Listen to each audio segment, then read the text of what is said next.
نحمدہ ونصلی ونسلم علی رسولہ الکریم اما بعد۔ طالب الرحمن صاحب اپنی عبرت ناک اور ذلت آمیز شکست کھانے کے بعد اب بالکل دماغی طور پر معوف ہو چکے ہیں اور اب خود بھی انہیں نہیں پتہ کہ وہ کیا کہنا چاہتے ہیں اور کیا نہیں کہنا چاہتے۔ کبھی کہتے ہیں کہ مچھلی کو ذبح کر کے کھانے کا حکم قرآن نے دیا ہے، اور کبھی کہتے ہیں مچھلی کو ذبح کر کے کھانے کا حکم نہ قرآن میں ہے نہ حدیث میں ہے۔ ذرا طالب صاحب کا دماغی توازن ملاحظہ فرمائیں۔ لہٰذا آپ کو تازہ مچھلی کھانے کے لیے بھی اسے اللہ کے نام پر ذبح کرنے کا حکم قرآن دے رہا ہے۔ آپ نے اگر مچھلی کھانی ہے تو قرآن کے حکم کے مطابق ذبح کرتے ہوئے اس پر اللہ کا نام لیا جائے، تب آپ کو قرآن کی روح سے مچھلی کھانے کی اجازت ہے۔ مچھلی کو ذبح کرنا یہ نہ قرآن میں آتا ہے اور نہ ہی حدیث میں آتا ہے۔ اہل حدیث بھائیوں سے گزارش ہے کہ طالب صاحب کا دماغی معائنہ کرایا جائے اور دماغی طور پر اس کا علاج ضروری ہے۔ بحث چوتھے کلپ پر ختم ہو گئی تھی۔ طالب الرحمن صاحب کی واضح شکست سب لوگوں نے دیکھ لی، لیکن طالب صاحب اپنی اس واضح شکست پر پردہ ڈالنے کے لیے انہوں نے نشستوں کے نام پر 3 نئے کلپ یکے بعد دیگرے دے مارے۔ حالانکہ ہونا یہ چاہیے تھا کہ ایک کلپ دیتا، اس کا جواب سنتا، پھر کلپ دیتا، لیکن 3 کلپ 3 مسلسل 1-2 دن کے وقفے کے ساتھ۔ تو طالب صاحب مہربانی فرمائیں، ایک کلپ دیں، اس کا جواب لیں، پھر دوسرا کلپ۔ باقی آپ کی شکست پوری دنیا سمجھ چکی ہے۔ آپ جتنے بھی ہیلے بہانے کریں اب اس پر پردہ نہیں پڑ سکتا۔ تو بہرحال میں اپنے اس کلپ کے 2 حصے کر رہا ہوں۔ پہلا حصہ ہے اصل موضوع پر، اور دوسرے حصہ میں طالب صاحب کے نئے شگوفوں کا جواب عرض کروں گا، اور اس کلپ میں شاید کہ تھوڑی سی سختی بھی ہو جائے، کوشش تو کروں گا کہ سختی نہ ہو، لیکن طالب الرحمن صاحب نے اپنے 3 کلپوں میں انتہائی غلیظ زبان استعمال کی، اکابرین کے متعلق بھی اور اہل اللہ کے متعلق بھی۔ تو بار بار کافر مرتد کی گردان کرتے رہے بلا وجہ۔ تو اس لیے اگر تیزی آ جائے تو سامعین سے معذرت خواہ ہوں۔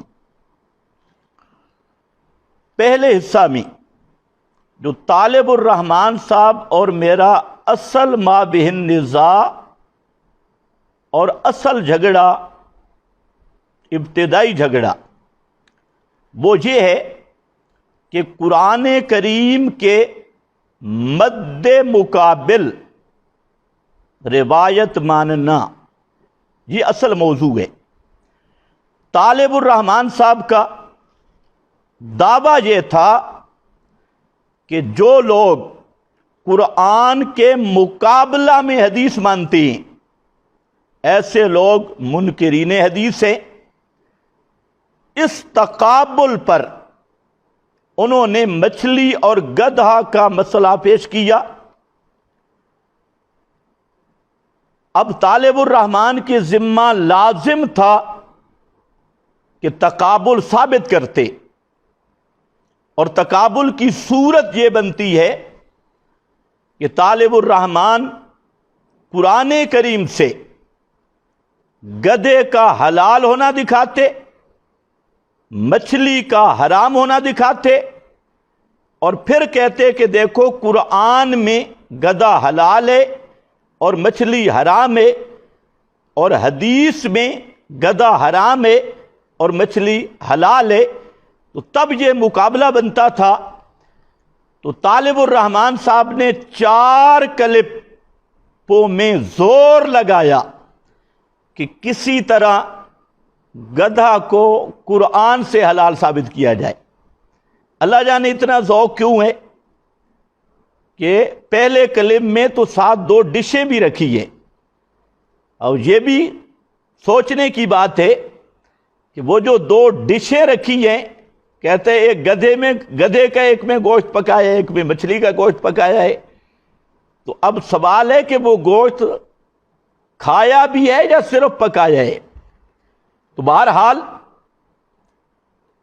طالب الرحمن صاحب 4 کلپوں میں اور 3 ابھی جو نئے مسلسل دیے 7 کلپوں میں 100% فیل ہو گئے اپنے دعوے تقابل میں، اور آیت نہیں دکھا سکے کہ مچھلی قرآن پاک میں حرام ہے اور گدھا حلال ہے، اور حدیث میں گدھا حرام ہے اور مچھلی حلال ہے۔ تو زور بڑا لگایا ماشاءاللہ، لیکن کلٹیاں کھاتے رہے اور کچھ بھی نصیب نہیں ہوا۔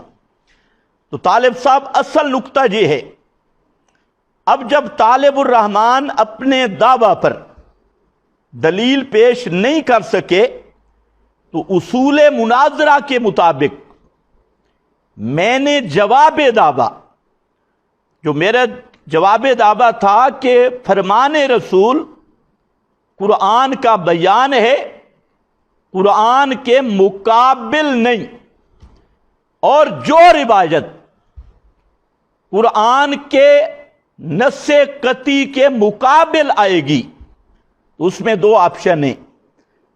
تعویل اگر ہو سکتی ہے، ایسا معنی جو قرآن کے موافق ہو جائے، اور اگر نہیں ہو سکتی تو اس روایت کو راویوں کے ذمہ لگایا جائے گا، نبی مکرم صلی اللہ علیہ وسلم یا صحابہ کی طرف اس کی نسبت نہیں کی جائے گی۔ تو میں نے بطور معارضہ کے تقریباً 18 روایات پیش کی، لیکن طالب الرحمن میں جرت نہیں ہوئی کہ کسی ایک روایت پر بھی تبصرہ کرتا۔ کبھی کہتا ہے جواب نہیں دوں گا، کبھی کہتا ہے میرے شاگرد جواب دیں گے۔ بھائی باس چھیڑی تو نے ہے اور جواب تیرے شاگرد دیں گے؟ آپ نے قرآن نہیں پڑھا؟ لا تزر وازرۃ وزر اخری، کرتوت طالب الرحمن کی ہوں اور اس کی سزا کسی اور کو ملے؟ طالب صاحب یہ بات نہیں ہوگی۔ جب گناہ تیرے ہیں تو بھگتنا بھی تجھ نے ہے، کسی اور کی ذمہ داری نہیں۔ فلانا فلانا فلانا فلانا استاد اعظم صاحب تیرے ساتھ میری بات ہے اور تو نے بات شروع کی، تو اب اس کا جو جزا ہے وہ اکیلے تو ہی نے بھگتنی ہے، باقی کسی بیچارے کا قصور نہیں۔ تو مختلف ہیلے بہانے۔ تو بہرحال طالب صاحب آپ کو اس مسئلہ سے میں بھاگنے نہیں دوں گا، یہ بات آپ ذہن نشین رکھ لیں اور اچھی طرح یاد کر لیں۔ میں نے جو روایات پیش کی ان میں سے ایک روایت یہ تھی کہ قرآن کریم میں حضرت ابراہیم علیہ السلام کو صدیق النبیہ کہا گیا، بہت سچے نبی، جبکہ بخاری کی روایت میں آ رہا ہے کہ حضرت ابراہیم نے 3 جھوٹ بولے۔ میں نے سوال یہ کیا تھا کہ اب قرآن کے مقابلہ میں روایت مانے گا یا قرآن مانے گا؟ اور تو تعویل کا حق نہیں رکھتا، تعویل کا حق میں رکھتا ہوں، اس لیے کہ میرے جواب دعویٰ میں یہ مذکور ہے۔ تو بہرحال تو نے ماننی ہے روایت قرآن کے مقابل، تو بولو طالب الرحمن، روایت کو مانے گا یا آیت کو مانے گا؟ نمبر 2، میں نے یہ روایت پیش کی تھی کہ سورۃ اللیل میں جو آیت نمبر 3 میں لفظ آ رہا ہے ما خلق الذکر، روایت یہ کہتی ہے کہ ما خلق کا لفظ نہیں، جبکہ موجودہ قرآن میں ما خلق کا لفظ موجود ہے۔ میرا سوال یہ تھا کہ طالب الرحمن صاحب، اب موجودہ قرآن صحیح ہے یا روایت صحیح ہے؟ اور تعویل کرنے کا تجھے حق نہیں ہے، اس لیے کہ تو نے روایت کو قرآن کے مقابلے میں ماننا ہے، اور جو روایت کو قرآن کے مقابلے میں نہ مانے آپ کے نزدیک وہ منکر حدیث ہے۔ تو بہرحال اس اصول کو یاد رکھنا۔ تو میں نے یہ سوال کیا تھا کہ موجودہ قرآن میں جو ما خلق کا لفظ لکھا ہے یہ صحیح ہے یا بخاری میں جو اس کی نفی موجود ہے وہ روایت صحیح ہے؟ طالب الرحمن نے جواب نہیں دیا۔ نمبر 3، میں نے روایت پیش کی تھی کہ بخاری شریف میں سورہ اخلاص کچھ یوں لکھی ہے، اللہ الواحد الصمد، اللہ الواحد الصمد، جبکہ موجودہ قرآن پاک میں سورہ اخلاص قل هو اللہ احد اللہ الصمد لکھی ہے۔ تو میرا سوال یہ تھا کہ قرآن مقدس کے مقابلے میں تم نے جو روایت ماننی ہے، تو اب سورہ اخلاص جو بخاری میں لکھی ہے وہ صحیح ہے یا جو قرآن مقدس میں لکھی ہے یہ صحیح ہے؟ طالب الرحمن نے جواب نہیں دیا۔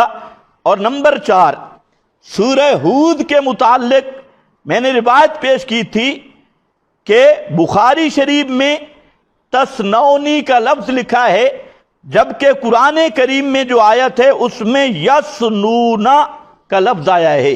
اور میں نے یہ سوال کیا تھا کہ جو روایت میں لفظ تسنونی ہے یہ لفظ صحیح ہے یا قرآن مقدس میں جو لفظ یسنون صدورہم ہے یہ صحیح ہے؟ طالب الرحمن نے جواب نہیں دیا۔ اسی طرح نمبر 5، میں نے روایت پیش کی تھی کہ یہ روایت آ رہی ہے کہ اللہ تعالیٰ بندے کے کان بن جاتا ہے، ہاتھ بن جاتا ہے، پاؤں بن جاتا ہے۔ تو جبکہ قرآن مقدس کا اعلان یہ ہے لیس کمثلہ شیء، اللہ کی مثل کوئی چیز بھی نہیں، اور یہ روایت کا ظاہر یہ کہہ رہا ہے کہ اللہ بندے کے اعضاء بن جاتا ہے، اور بندہ اللہ کے کانوں سے سنتا ہے، اللہ آنکھیں بنتا ہے، اللہ کی آنکھوں سے دیکھتا ہے، اللہ پاؤں بن جاتا ہے، اللہ کے پاؤں سے چلتا ہے۔ تو یہ قرآن مقدس کی سینکڑوں آیات کے خلاف ہے۔ تو میرا سوال یہ تھا کہ کیا قرآن پہ تیرا ایمان ہے یا بلا تعویل قرآن مقدس کے مقابلہ میں روایت پر تیرا ایمان ہے اور شیعہ راوی خالد بن مخلد کی تقلید کر رہا ہے؟ اس کا جواب نہیں آیا۔ اور نمبر 6، میں نے مسلم سے روایت پیش کی تھی کہ حضرت علی رضی اللہ تعالی عنہ اور حضرت ابو بکر صدیق، حضرت عمر فاروق رضی اللہ تعالی عنہم اجمعین، ان 3 شخصیات کو الکاذب، الخائن، الکاذب، الکاذب کا معنی جھوٹا، الخائن کا معنی خیانت کرنے والا، العاصم گناہگار، الغادر فراڈی، یہ فتوے کاذب کا فتویٰ اور غادر کا فتویٰ اور خائن کا فتویٰ اور عاصم کا فتویٰ یہ مسلم کی روایت میں موجود ہے، جبکہ قرآن مقدس کی 20 آیات تمام صحابہ کی عدالت و ثقاہت کو بیان کر رہی ہے۔ میں نے طالب الرحمن سے پوچھا تھا کہ اب قرآن مقدس پہ تیرا ایمان ہوگا یا اس روایت کو قرآن مقدس کے مد مقابل مانے گا اور ان مقدس شخصیات پر کاذب، خائن اور فاسق ہونے کا فتویٰ لگائے گا؟ تو تیری ان حضرات سے جو روایتیں آ رہی ہیں ان روایات کا کیا بنے گا؟ اور جب یہ 3 مقدس شخصیات ان پہ جھوٹا ہونے کا، فاسق ہونے کا اور فراڈی ہونے کا اور خائن ہونے کا فتویٰ یہ تیری روایت لگا رہی ہے، تو اب اس روایت کو قرآن مقدس کے مد مقابل مانے گا یا نہیں؟ طالب الرحمن نے جواب نہیں دیا۔ اور نمبر 7 میں نے یہ روایت پیش کی تھی کہ حضرت معاویہ رضی اللہ تعالیٰ عنہ اور ان کے ساتھ جو صحابہ کا گروہ تھا ان کے متعلق یہ روایت ذکر کی گئی ہے کہ یدعوہم الی الجنہ ویدعونہ الی النار، کہ وہ جہنم کے داعی ہیں اور جہنم کی دعوت دینے والے ہیں۔ میں نے طالب صاحب سے سوال کیا تھا کہ روایت یہ کہتی ہے کہ حضرت معاویہ اور ان کے ساتھ موجود گروہ جن میں حضرت سیدہ عائشہ صدیقہ کائنات بھی تھی اور بھی بڑے بڑے جلیل القدر صحابہ تھے، تو کیا ان صحابہ کو جہنم کا داعی مانتا ہے؟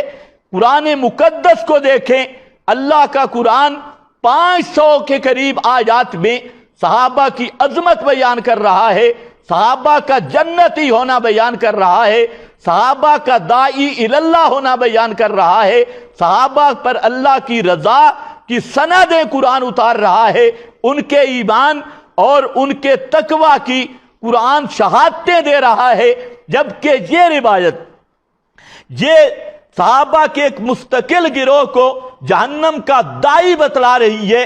میں نے طالب الرحمن سے پوچھا تھا کہ آپ ہمت کیجئے، قرآن مقدس کے مد مقابل روایت کو ماننا ہے یا تیرا ایمان قرآن پہ ہے؟ تو طالب صاحب نے جواب نہیں دیا اور قیامت تک جواب دے بھی نہیں سکتے۔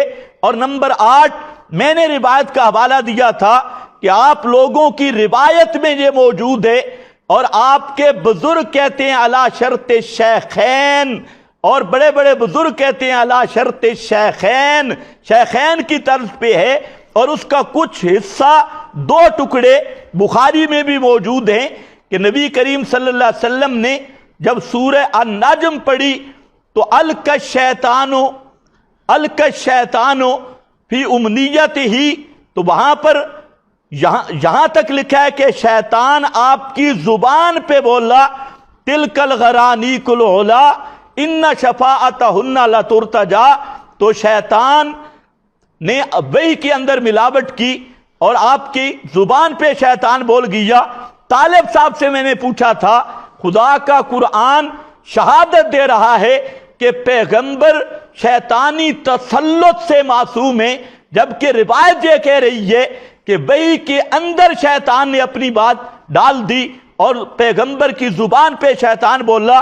طالب صاحب بتلاؤ، قرآن کی طرف آؤ گے یا اس قرآن مقدس کے مد مقابل روایت کی طرف جانا ہے؟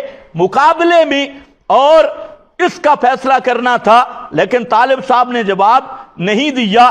میں نے روایت پیش کی تھی نمبر 9 میں نے روایت پیش کی تھی کہ روایت یہ کہتی ہے کنت نبیّ و آدم بین الماء والتین، اس روایت کا مطلب یہ ہے کہ نبی کریم صلی اللہ علیہ وسلم سب نبیوں سے پہلے نبی ہیں، جبکہ قرآن کہتا ہے خاتم النبیین، اب سب نبیوں کے آخری نبی ہیں۔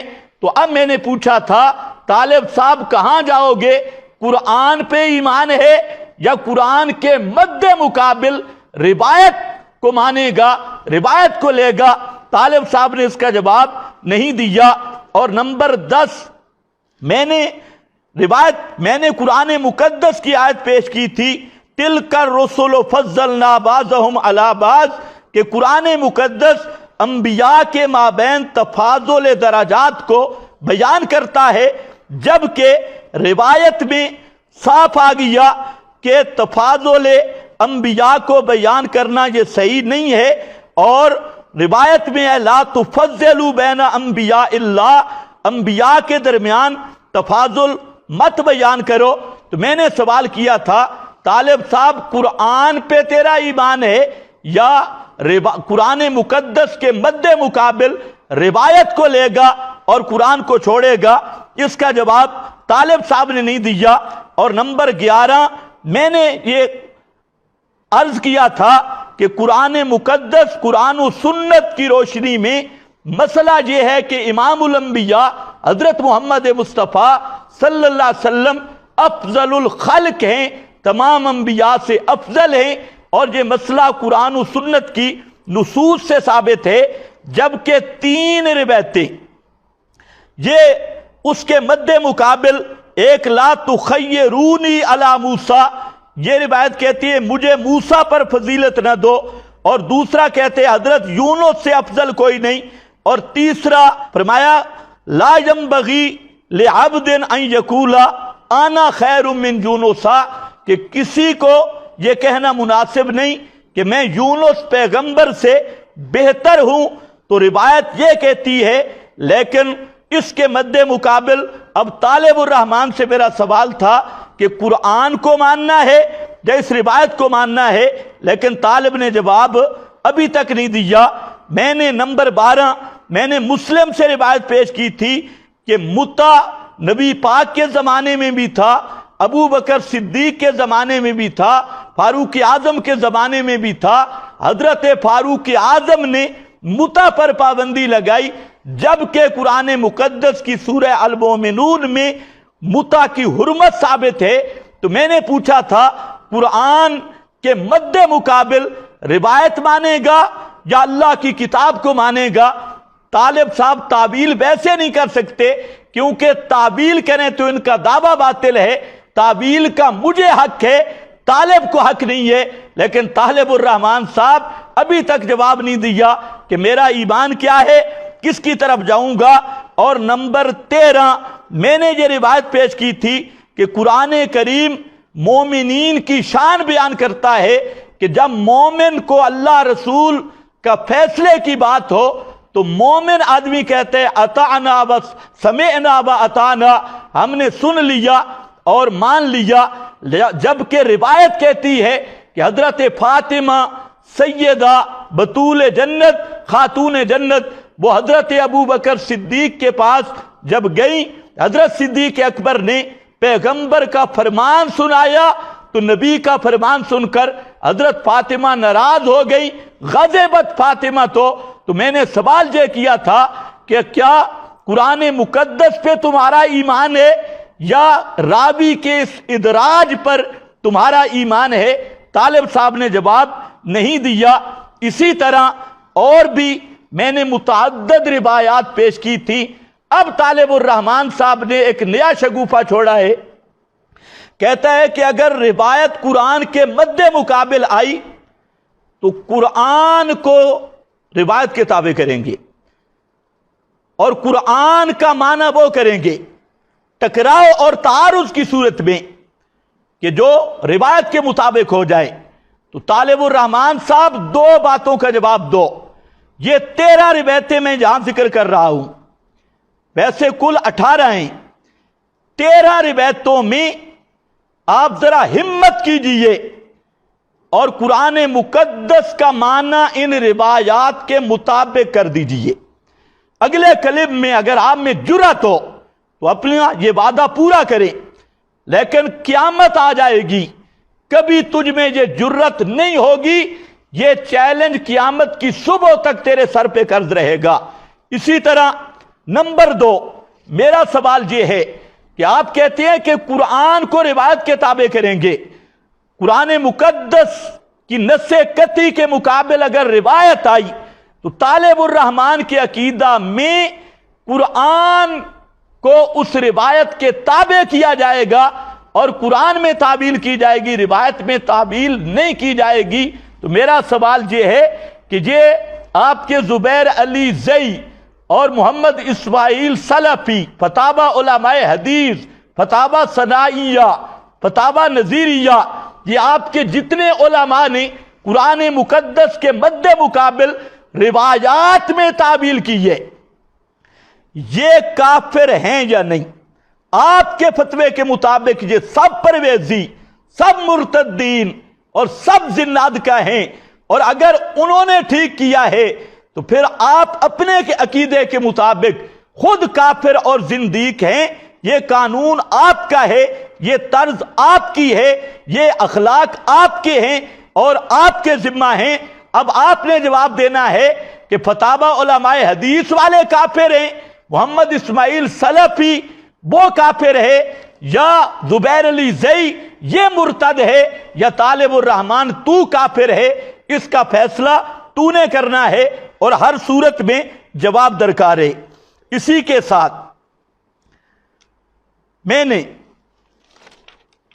طالب الرحمن صاحب سے دوسری گزارش، صحیح حدیث کی تعریف اور حدیث کی اقسام اور ان پر دلیل کا مطالبہ کیا، اور میں نے کہا جب تک طالب الرحمن صحیح حدیث کی تعریف، حدیث کی اقسام بیان نہیں کرتا، اس وقت تک حدیث کا نام لینے کی اجازت نہیں، نام لینے کا حقدار نہیں۔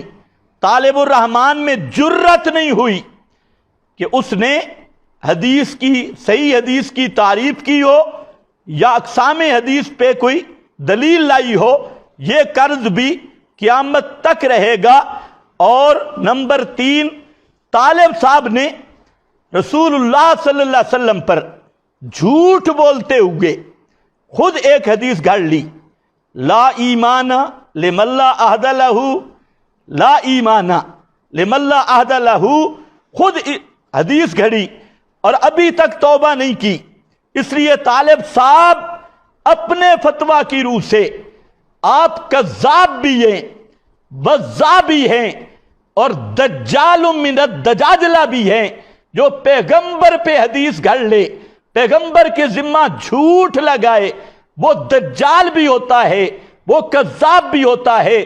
تو آپ نے اللہ کے رسول کے ذمہ جھوٹ لگایا، اور ابھی تک بدبختی اتنی غالب ہے کہ ابھی تک توبہ کی توفیق بھی نہیں ہوئی، اور ہو سکتا ہے مرتے دم تک توبہ کی توفیق نہ ہو۔ تعویل کر رہا ہے اپنی بات میں، کہتا ہے کہ ترادف بھی ہوتا ہے، فلانا بھی ہوتا ہے، یہاں ترادف شرادف کی کوئی بات نہیں۔ آپ نے حدیث خود گھڑی ہے، اور جو کذاب وضاع، آپ کی تو کسی بات کا اعتبار نہیں ہے۔ اور نمبر 4، طالب صاحب نے قرآن مقدس پر بہت سارے جھوٹ بولے، جس کا ذکر میں تیسرے کلم میں کر چکا ہوں۔ تو طالب صاحب قرآن مقدس پہ جھوٹ بولنے والا سب سے بڑا ظالم ہے اور سب سے بڑا مفتری ہے۔ تو اللہ کی کتاب قرآن مقدس کے فتوے کے مطابق بھی آپ خیر سے کافر بن چکے ہیں اور مرتد ہو چکے ہیں۔ آپ نے قرآن مقدس کی عظمت کی آیات کو ڈھول پیٹنے سے تعبیر کیا، ابھی تک توبہ نہیں کی، پھر آپ دوبارہ زندیق، کافر اور مرتد ہو چکے ہیں۔ یہ میں آپ کی بولی استعمال کر رہا ہوں اور آپ کی طرز اختیار کر رہا ہوں، میرا یہ مزاج نہیں۔ اس کے بعد طالب صاحب نے چند جھوٹی کہانیاں شروع کر دی، جھوٹی کہانیاں، فلانے سے میرا مناظرہ ہوا، فلانے سے میرا مناظرہ ہوا، یہ ہوا۔ طالب صاحب تیرا مناظرہ، ابھی یہ مناظرہ سارے لوگ دیکھ رہے ہیں، یہ جس چس میں جا رہا ہے، پہلے بھی تو نے ایسی پھٹیاں توڑی ہے، اور بار بار کہتا ہے جی منجی ٹھوک دی۔ منجی اس طرح ٹھوکی جاتی ہے، تو نے ساری زندگی منجیوں کی لکڑیاں ہی چوری کی ہیں، تجھے کیا پتا منجی ٹھوکنے کا؟ آج پتا چلے گا کہ تیری منجی کس طرح ٹھکتی ہے۔ تو یہاں تک میں صرف یہ بات کہنا چاہتا ہوں کہ اصل جو موضوع ہے وہ ہے قرآن مقدس کے مقابل روایت کو ماننا۔ تو طالب الرحمن صاحب مکمل فیل ہو گئے مچھلی اور گدھے والے مسئلہ بھی، اور گدھا کا ورد کرتے کرتے دماغ بھی تقریباً گدھے والا بن گیا. تو اس لیے طالب صاحب کو سوچنا چاہیے کہ کیا چیز منہ سے نکل رہی ہے. میں نے کوئی نئی بات نہیں چھیڑی، کہتے نئی نئی باتیں چھیڑتے ہیں. بات ایک ہے، میں نے اصول مناظرہ کے مطابق اسی ایک ہی مسئلہ تقابل والے پر بطور معارضہ کے دلائل پیش کیے ہیں، اور چونکہ مدعی تو فیل ہو چکا ہے تو میرا حق بنتا تھا. پتہ نہیں آپ نے اصول مناظرہ کچھ پڑھا بھی ہے یا نہیں. جہاں پہلا حصہ ختم ہو گیا. بسم اللہ. کلپ کے دوسرے حصہ میں طالب صاحب کی 3 نشستوں پر مختصر سا تبصرہ عرض خدمت ہے. ان تینوں نشستوں میں طالب صاحب نے کوئی خاص نئی بات تو نہیں کی، البتہ وہی بوسیدہ باتیں اور بزرگوں کی چند عبارتیں پیش کی ہیں. پہلی نشست میں طالب صاحب نے مچھلی کو قرآن سے حرام ثابت کرنے کے لیے چند عبارات پیش کرنے کی ناکام کوشش کی. اس کے لیے چند امور سن لیں. نمبر 1، یہ حق کی کرامت ہے اور طالب صاحب کی بے بسی کی واضح دلیل ہے کہ اپنے آپ کو اہل حدیث کہلوا کر اور لوگوں کو قرآن و حدیث کے نام پر دھوکہ دے کر جب قرآن سے دلیل نہیں ملی تو علماء دیوبند کے دروازے سے بھیک مانگنے پہ مجبور ہوئے. ماشاءاللہ. اور جب ان کی ڈینگیں سنیں، بڑکے سنیں، تو مجتہد کی تقلید کو بھی شرک کہتی ہیں، اور جب ماننے پہ آئیں تو مقلدین کی تقلید کر کے خود مشرک بن جاتی ہیں. تو طالب صاحب، آپ کے نزدیک تو مجتہد کی تقلید بھی شرک ہے، اور اب مقلدین علماء کی تقلید کر کے اپنے قانون کے مطابق کٹر مشرک ہوا کہ نہیں ہوا؟ ذرا انصاف سے دیکھنا. آپ کو غصہ آ رہا تھا کہ مجھے ابو جہل کہا ہے. ابو جہل تو اس لیے کہا تھا کہ ابو جہل نے بھی یہ مطالبہ کیا تھا بدل ہو. اس آیت کا آپ نے جواب نہیں دیا، صرف ابو جہل کہنے پہ غصہ آیا.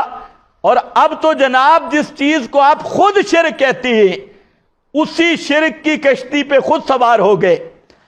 اور نمبر 2، طالب صاحب نے پھر جھوٹ بولا اور کہتے ہیں میں نے آیت حرمت علیکم المیتہ پڑھی تھی. میں نے تیسرے کلم میں اس کی وضاحت کر دی تھی کہ آپ نے یہ آیت نہیں پڑھی تھی، بلکہ سورۃ الانعام کی آیت 145 کے بعض کلمات پڑھے تھے، اور حسر کی تقسیم سے ڈر کر نہ آپ نے اس آیت کا ترجمہ پورا کیا نہ اس سے استدلال کیا. تو پھر خواہ دوسرے کلم میں بھی جھوٹ بول رہے ہیں کہ میں نے حرمت علیکم المیتہ تو یہ آیت پڑھی تھی. اس سے بڑا فراڈ اور دھوکہ کیا ہوگا؟ طالب صاحب، کچھ بھی آپ میں عقل و حیا کی رتی ہوتی تو دوبارہ آپ یہ جھوٹ نہ بولتے. خیر، بہرحال نمبر 3، طالب صاحب نے یہاں پر چند تفسیروں کے حوالے دیے. کہتے ہیں علماء دیوبند کی تفاسیر پیش کر رہا ہوں، اور آگے اس میں کہتے ہیں ابو الاعلی مودودی فرماتی اور بھٹوی صاحب اور بھٹوی صاحب فرماتی ہیں. طالب صاحب، یہ آپ کی امانت اور دیانت کا شاہکار ہے، اس پہ لمبا تبصرہ میں نہیں کرتا، عوام سمجھ جائے گی. نمبر 4، طالب صاحب، آپ نے تفسیر عثمانی، حقانی اور معارف القرآن وغیرہ سے چند عبارتیں پیش کی ہیں. اگر آپ میں رتی برابر بھی عقل ہوتی تو آپ یہ عبارتیں پیش کرنے کی جسارت نہ کرتے کیونکہ یہ عبارتیں آپ کے دعویٰ کی دھجیاں بکھیر رہی ہیں۔ آپ اپنا دعویٰ سوچیں اور جو آپ نے خود عبارتیں پڑھی وہ دوبارہ ذرا اپنے کلب میں سن لیں۔ آپ کا دعویٰ یہ ہے کہ قرآن نے مچھلی کو حرام قرار دیا، آپ ثابت یہ کرنا چاہتی ہیں، اور عبارتیں کیا پڑھتی ہیں؟ عبارات میں ہے کہ حرمت علیکم المیتہ سے مچھلی مستثنا ہے، مستثنا ہے، یعنی مستثنا کا کیا معنی؟ اب طالب الرحمان صاحب، اس سے بڑی بدترین جہالت کیا ہوگی کہ آپ کو تقابل اور مستثنا کا فرق بھی معلوم نہیں۔ اس لیے آپ ذرا سمجھ، آپ نے جتنی عبارتیں پیش کی ہیں ان بزرگوں کی، یہ بزرگ یہ کہہ رہے ہیں کہ حرمت علیکم المیتہ اس آیت سے مچھلی مستثنا ہے۔ کیا مطلب؟ کہ مچھلی پر حرمت والا، حرام ہونے والا حکم نہیں لگتا۔ اور آپ کس پہ پیش کر رہے ہیں کہ مچھلی قرآن کی روح سے حرام ہے، اور بزرگ کیا کہہ رہے ہیں کہ اس حرمت والے حکم سے مچھلی مستثنا ہے۔ خدا تجھے عقل دے، اتنی بڑی جہالت اور اتنی بڑی بد عقلی پتہ نہیں دنیا میں کہیں موجود ہوگی جو طالب الرحمان صاحب کو نصیب ہوئی۔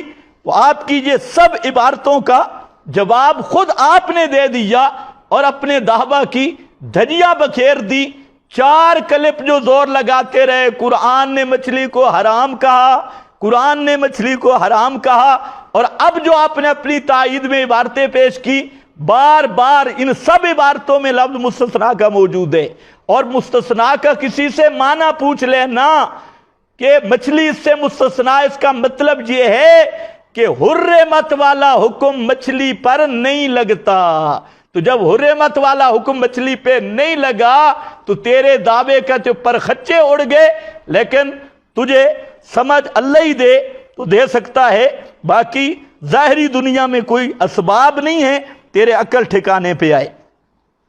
اب آپ بتائیں، آپ نے جو 5 عبارتیں پیش کی ہیں، اور عبارتیں یہ کہتی ہیں کہ مچھلی حرمت کے حکم سے مستثنا ہے، وہ حرام نہیں قرآن میں، اور تو نے قرآن پہ جھوٹ بولا ہے۔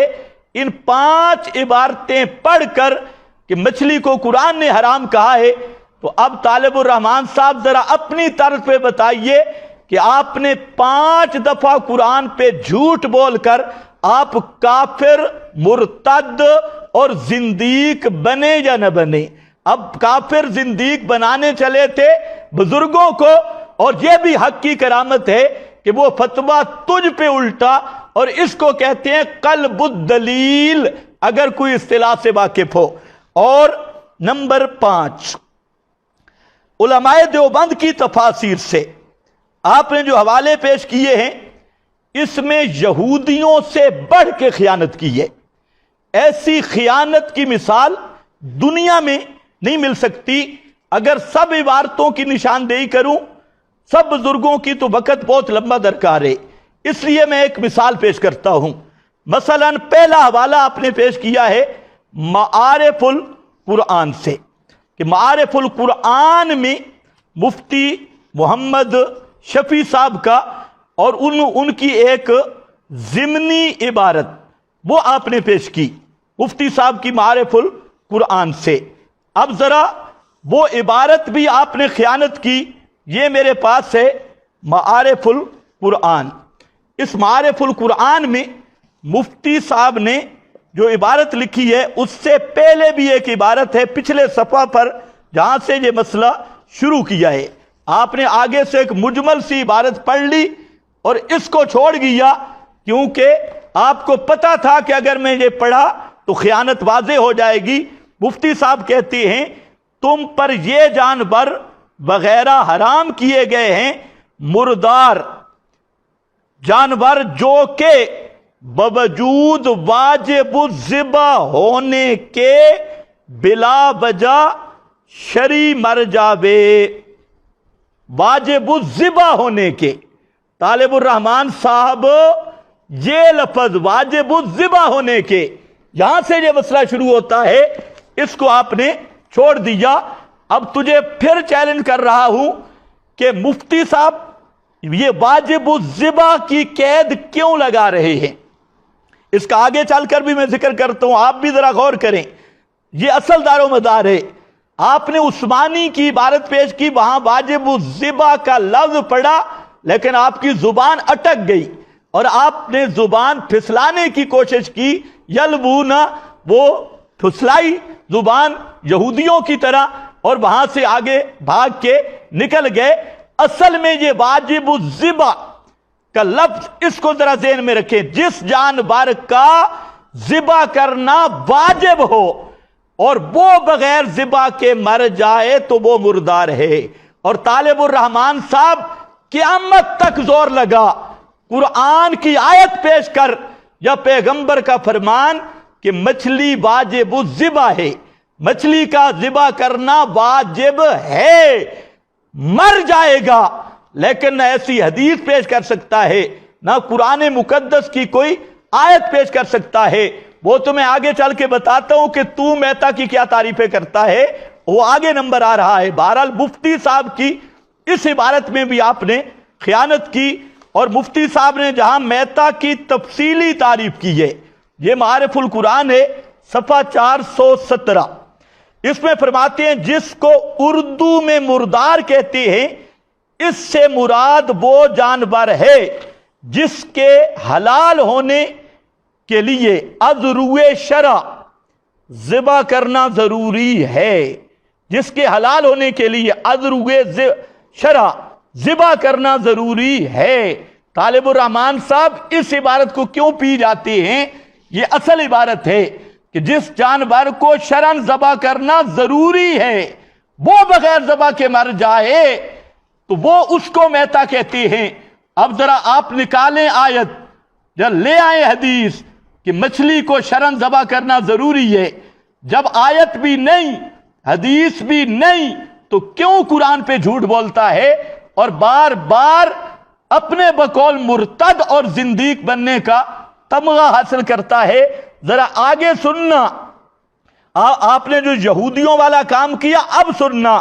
یہی مفتی صاحب اسی مقام پہ آگے فرماتے ہیں لیکن خود قرآن کریم کی دوسری آیت، اس پہ ذرا توجہ رکھنا، لیکن خود قرآن کریم کی دوسری آیت احل لکم صید البحر سے معلوم ہوا کہ دریائی جانور کے لیے ذبح کرنا شرط نہیں۔ آیت سے معلوم ہوا طالب الرحمان صاحب، یہی مفتی صاحب ہیں اور مفتی اعظم، اب کتنی بددیانتی کی تو نے کہ مفتی صاحب کے نام پہ دھوکہ دیا علماء دیوبند کے نام پہ، جبکہ مفتی صاحب یہاں پر صاف لکھ رہے ہیں کہ خود قرآن کریم کی دوسری آیت احل لکم، اس آیت سے معلوم ہوا کہ دریائی جانور کے لیے ذبح کرنا شرط نہیں، وہ بلا ذبح بھی جائز ہے، لیکن ہوا کس سے؟ قرآن سے ثابت۔ آگے فرماتی ہیں اس بنا پر، چونکہ قرآن سے ثابت ہے اور حدیث پیغمبر کی قرآن کی شرح ہے، بیان القرآن، اس لیے فرمایا اس بنا پر احادیث صحیحہ میں مچھلی اور ٹڈی کو میتا سے مستثنا قرار دے کر حلال کیا گیا ہے۔ آپ کو مستثنا کا معنی بھی آ گیا ہوگا کہ مستثنا کا معنی کیا بنتا ہے اور مفتی صاحب نے کیا بتایا۔ اس کے ساتھ اسی پر، یہ تو مفتی صاحب ہیں، شاید آپ کا ٹمپریچر بڑھ جائے۔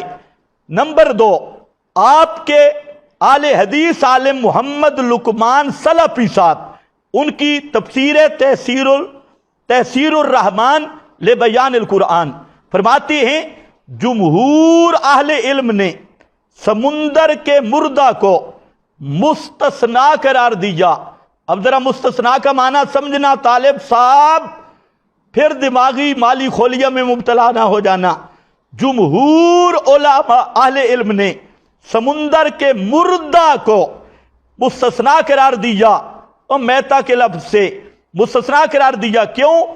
اس لیے کہ اللہ تعالیٰ نے فرمایا ہے آیت احل لکم صید البحر، یہی آیت سورۃ المائدہ کی پیش کی کہ اللہ تعالیٰ نے فرمایا، یہ سورہ مائدہ آیت نمبر 96 پیش کی کہ اللہ تعالیٰ نے فرمایا حلال کیا گیا بات سے تمہارے صید البحر وطعامہ، سمندر کا شکار اور کھانا اس کا، یعنی تمہارے لیے سمندر کا شکار، اس کا کھانا حلال کر دیا گیا.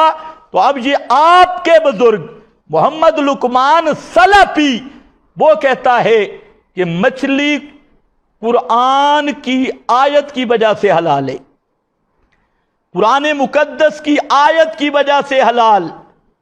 اب ذرا بتائیں آپ کے طرز گفتگو میں آپ کے لقمان دو حال سے خالی نہیں، یا تو لقمان سلفی نے قرآن مقدس کا معنی صحیح بیان کیا، اگر یہ صحیح ہے تو طالب الرحمن مرتد ہے، اور اگر طالب الرحمن قرآن پہ جھوٹ بول رہا ہے اور سلفی قرآن پہ جھوٹ بول رہا ہے تو پھر یہ تیرا یہ سلفی بزرگیا اے منجی انج ٹھکی دیا، تو ساریاں دامنیاں چوری کر کے اور منجی کی لکڑی چوری کر کے تو نے گزارا کیا ہے.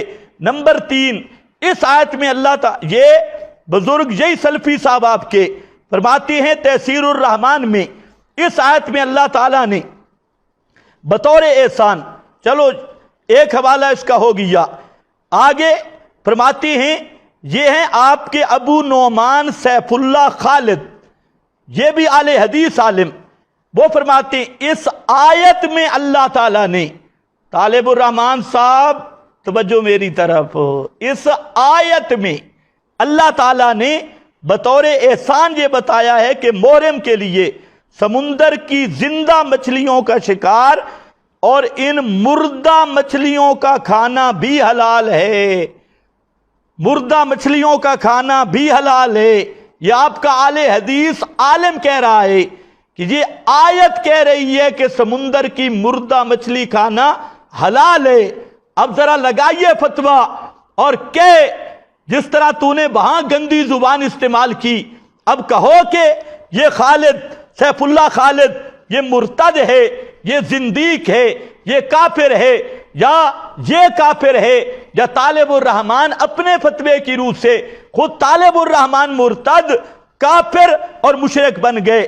نمبر 4، آپ کے مولوی ہیں اور آپ کے بزرگ ہیں عبدالسلام بھٹوی جس کا آپ تذکرہ کر رہے تھے، وہ اس آیت سورہ مائدہ کی 96 نمبر آیت میں فرماتے ہیں طعام سے مراد پانی کا وہ جانور ہے جو وہی مر جائے اور سمندر یا دریا اسے باہر پھینک دے یا مر کر پانی کے اوپر آ جائے.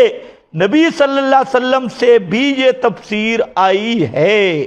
آیت کا معنی کر رہا ہے کہ سمندر کا جانور، تو مچھلی کو رو رہا ہے اور تیرے یہ بزرگ تو سمندر کے سانپوں کو کھانے کے لیے تیار ہیں، سمندر کی مینڈکوں کو کھانے کے لیے تیار ہیں، سمندر کی ہر چیز کو یہ کہتے ہیں حلال ہے اور کہتے ہیں قرآن کی روح سے حلال ہے. تو طالب صاحب بتائیے آپ مرتد ہیں یا یہ مرتد ہیں؟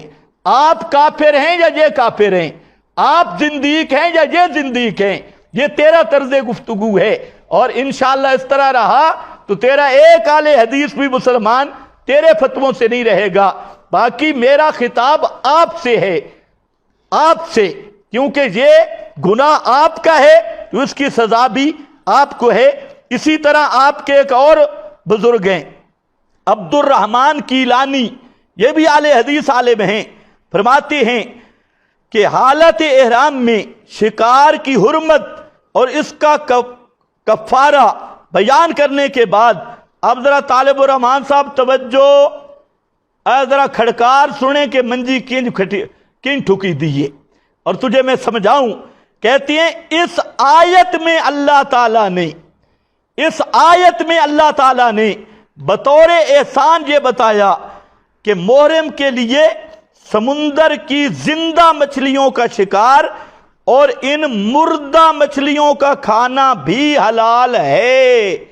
یہ آپ کا بزرگ ہے اور کہتے ہیں اللہ نے فرمایا۔ اس آیت سے پتہ چلتا ہے کہ مردہ مچھلی کا کھانا بھی حلال ہے، جو موجوں کی زد میں آ کر ساحل سمندر پر آ جاتی ہے۔ آگے ذرا خیال کرنا، کہتے ہیں جمہور علماء نے اسی آیت سے سمندر کی مردہ مچھلیوں کا کھانا حلال قرار دیا ہے۔ اب ذرا خیال کرو، جمہور علماء نے اس آیت سے سمندر کی مردہ مچھلیوں کا کھانا حلال قرار دیا۔ اس کے علاوہ جابر رضی اللہ تعالیٰ عنہ کی اس حدیث سے بھی استدلال کیا، جسے مالک بخاری دیکھو، کہتے اصل مسئلہ تو آیت سے ثابت ہے۔ آگے طالب صاحب وہی عنبر والی حدیث بطور تفسیر کے آپ کا یہ بزرگ لایا، اور میں تجھے پہلے کلپ سے سمجھا رہا ہوں کہ پیغمبر کا فرمان وہ قرآن کا بیان ہے، قرآن کی تشریح و تفسیر ہے، لیکن آپ کی کھوپڑی میں یہ بات نہیں آ رہی۔ تو اب آپ فرمائیں، آپ کے یہ جتنے بزرگ ہیں جن کا میں نے یہ معنی پیش کیا، اور آپ کے معلومات کے اضافے کے لیے اور آپ کے ہاضمے کی درستی کے لیے یہ جو زبیر علی زئی کا حوالہ صفحہ 20 کا میں نے پیش کیا تھا پہلی تقریروں میں، کہ وہاں پر مولوی زبیر علی زئی صاحب، یہ کتاب ہے اور صفحہ نمبر اس کا 20 ہے، اس میں زبیر علی زئی صاحب فرماتے ہیں کہ اگر کوئی شخص قرآنی آیت سے استدلال کرتے ہوئے مردہ مچھلی، مردار سمندر کو حرام قرار دے تو یہ اس شخص کی حماقت ہی ہوگی۔ اب بتائیں، حماقت ہی ہوگی تو اب فیصلہ کیجئے، آپ کے یہ اہل حدیث بزرگ یہ کافر ہیں یا آپ کافر ہیں؟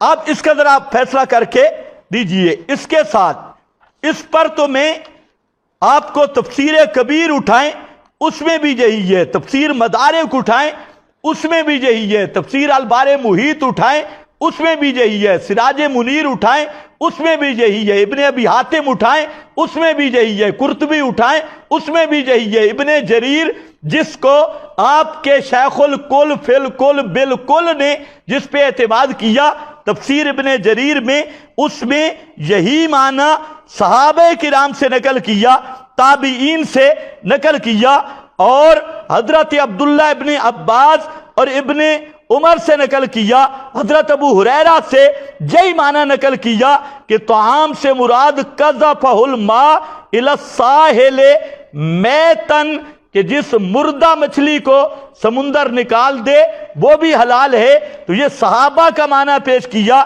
اور اسی طریقہ سے آپ کے فتح البیان نواب صدیق حسن خان اہل حدیث عالم اسی معنی کو بیان کر کے آگے کہتے ہیں وَبِهِ قَالَ كَثِيرٌ مِّنَ الصَّحَابَةِ وَالتَّابِعِينَ، یہ معنی بے شمار بہت سارے صحابہ نے کیا ہے، بہت سارے تابعین نے کیا۔ تو مولوی صاحب اب نبی کے صحابہ اس آیت سے مچھلی کی حلت، مردہ مچھلی کو حلال قرار دے رہے ہیں، تابعین اس آیت کی روح سے مردہ مچھلی کو حلال قرار دے رہے ہیں، جبکہ آپ کا فتویٰ یہ ہے کہ قرآن نے مچھلی کو حرام کہا ہے، یہ کہتے ہیں اس آیت نے مچھلی کو، مردہ مچھلی کو حلال کہا ہے۔ تو اب آپ کے فتویٰ کے مطابق آپ خود کافر اور مرتد ہیں، جس کا اصحاب رسول کی تفسیر پہ بھی اعتماد نہیں، پیغمبر کے صحابہ اور تابعین کی تفسیر پر بھی اعتماد نہیں۔ یہ فتح البیان ہے۔ اور آگے ذرا دیکھنا ہے صحابہ کون ہیں، فرماتے ہیں منہم ابو بکر وعمر وابن عمر، ان میں حضرت ابو بکر صدیق، حضرت عبداللہ ابن عمر اور حضرت عمر و ابو ایوب، حضرت ابو ایوب انصاری، یہ صحابہ کہتے ہیں کہ اس آیت کا معنی یہ ہے کہ مردہ مچھلی حلال ہے۔ طالب الرحمن صاحب تو کس کھیت میں بھاگ رہا ہے؟ صحابہ اس آیت کا معنی کیا کر رہے ہیں؟ اگر آپ میں رتی برابر بھی حیا باقی ہو تو آپ دوبارہ اس مسئلے کا نام نہ لیں، لیکن بے حیا باش ہر چے خواہی کن، امید نہیں کہ آپ حیا کریں۔ تفسیر ابن جریر میں یہ حضرت مجاہد سے، حضرت قتادہ سے اور تابعین سے موجود ہے، حضرت عبداللہ ابن عباس سے یہی موجود ہے، معالم التنزیل میں، تفسیر در منصور میں، حتیٰ کہ یہاں متعدد تفاسیر میں حضرت عبداللہ ابن عمر ان کا واقعہ موجود ہے کہ ان سے مسئلہ پوچھا گیا کہ قد القا فقال البحر قد القا ہیتانا کثیرتن، کہ سمندر نے بہت ساری مردہ مچھلیاں باہر پھینکی ہیں، کھانا چاہیے یا نہیں؟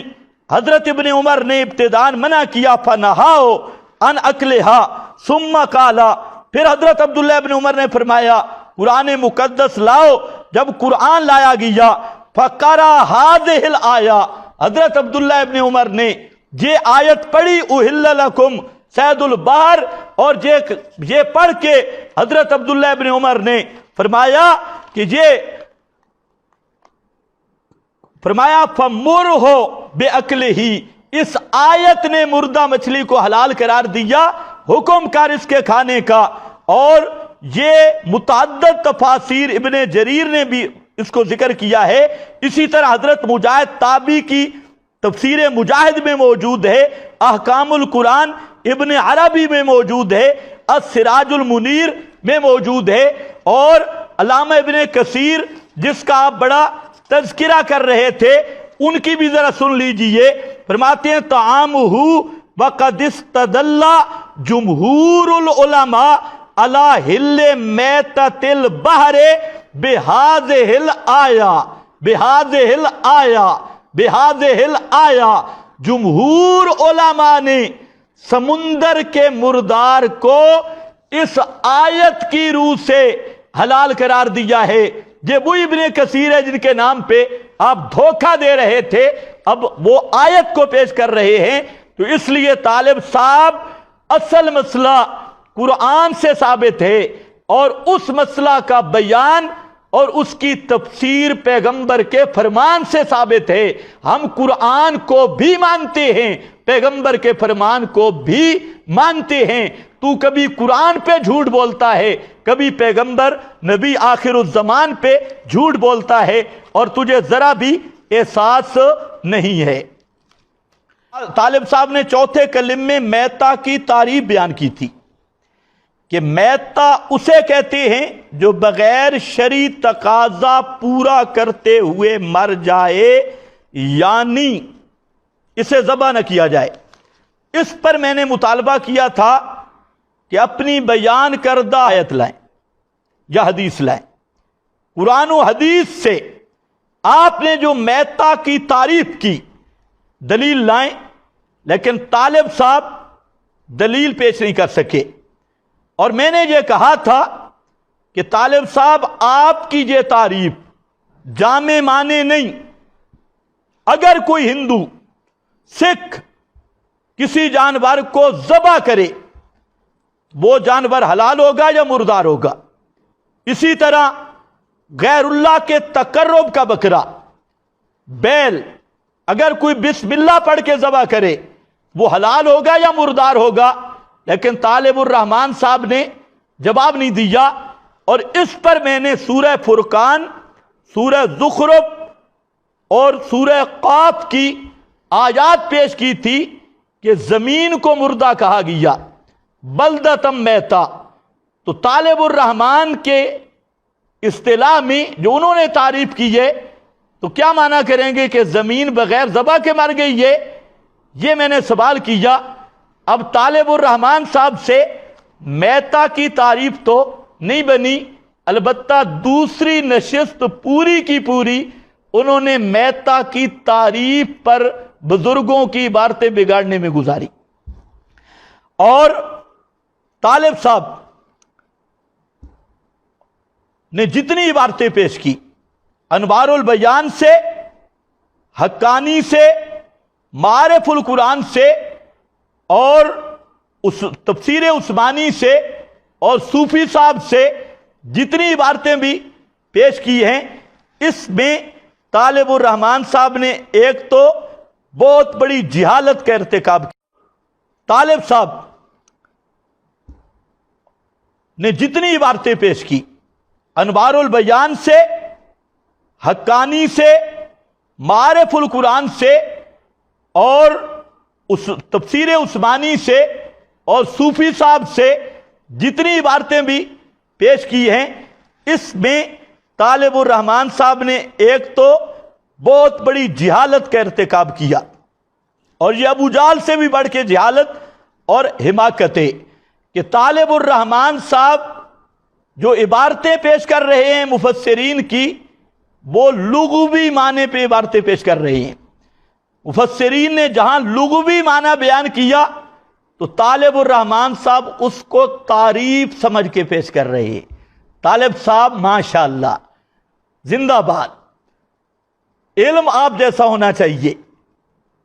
خدا کے بندے، آپ کو لغوی معنی اور تعریف کا فرق بھی پتہ نہیں، اتنی بڑی جہالت، اور نام مناظروں کا لیتا ہے اور بڑے بڑے شیوخ کا نام لیتا ہے، اور آپ کے علم میں ابھی تک نہیں آیا کہ لغوی معنی اور تعریف میں بھی کوئی فرق ہے کہ نہیں، شرعی معنی اور لغوی معنی میں بھی کوئی فرق ہے کہ نہیں، یہ نہیں پتا۔ آپ نے جتنی عبارتیں پیش کی ہیں سب عبارتیں وہ لغوی معنی کا بیان ہے، اور آپ نے لغوی معنی کو تعریف پر فٹ کر دیا اور اس کو تعریف سمجھ لیا۔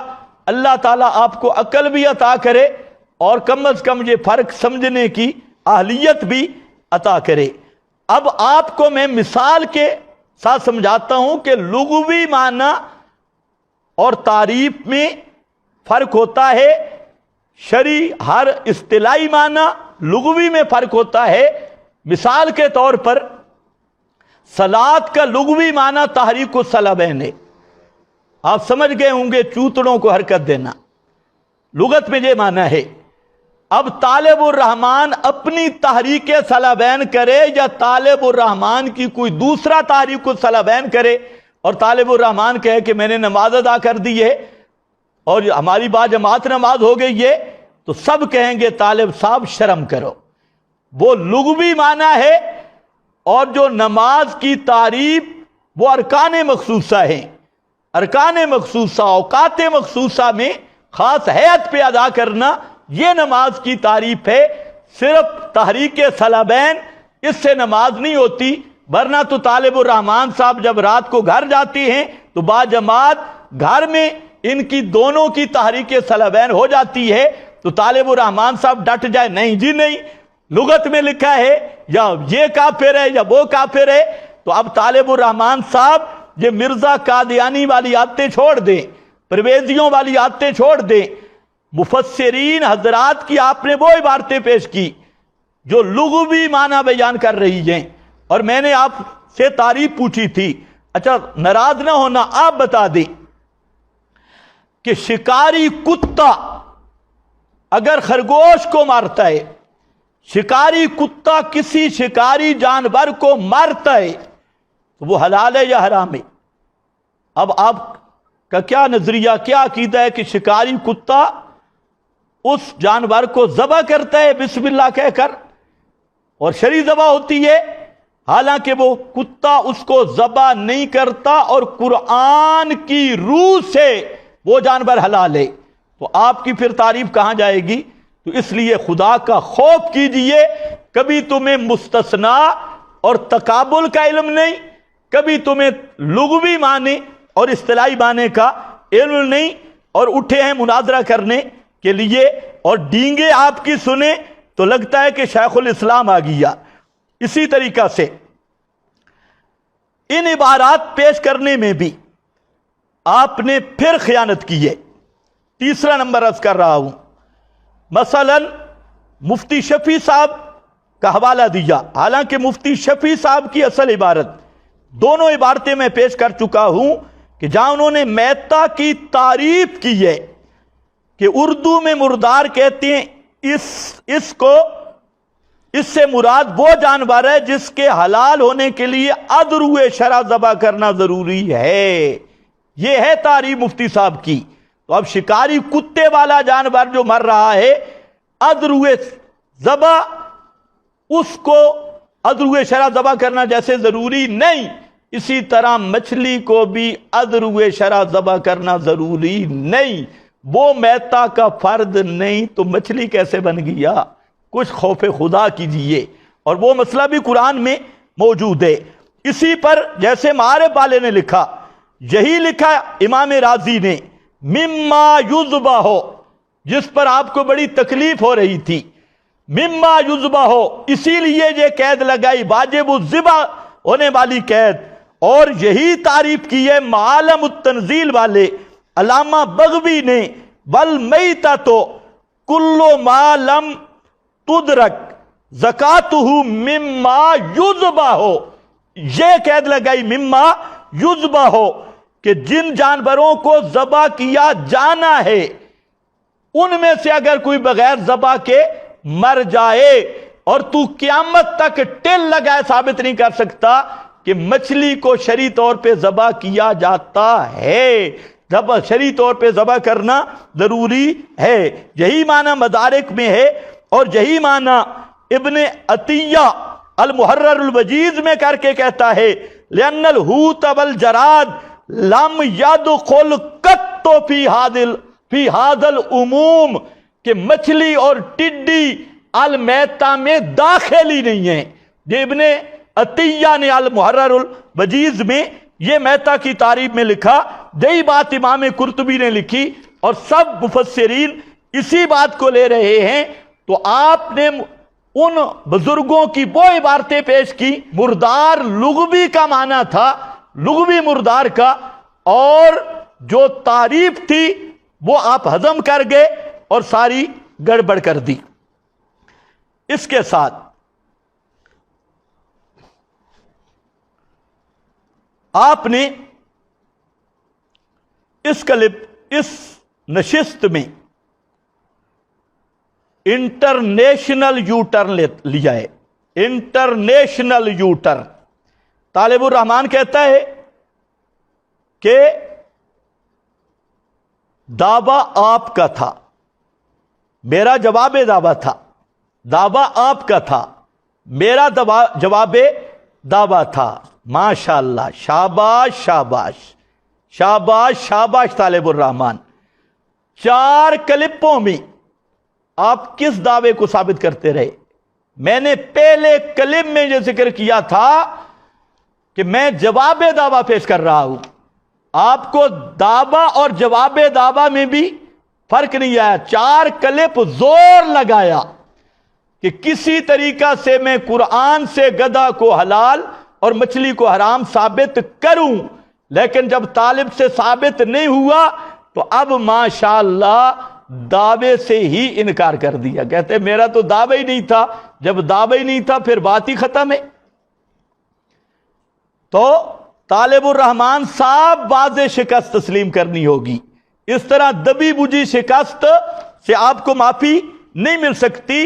اب آپ اعلان کر دیں کہ میں اپنا دعویٰ ثابت نہیں کر سکتا، تو میں نے جو جواب دعویٰ پیش کیا کہ فرمان رسول بیان قرآن ہے، قرآن کے مقابل نہیں، اور جو چیز قرآن، جو روایت قرآن سے ٹکرائے گی نسکتی سے، اس میں تعویل ہوگی یا رسول اللہ صلی اللہ علیہ وسلم کی طرف نسبت نہیں ہوگی، تو میرے جواب دعویٰ پہ گفتگو شروع کر دے۔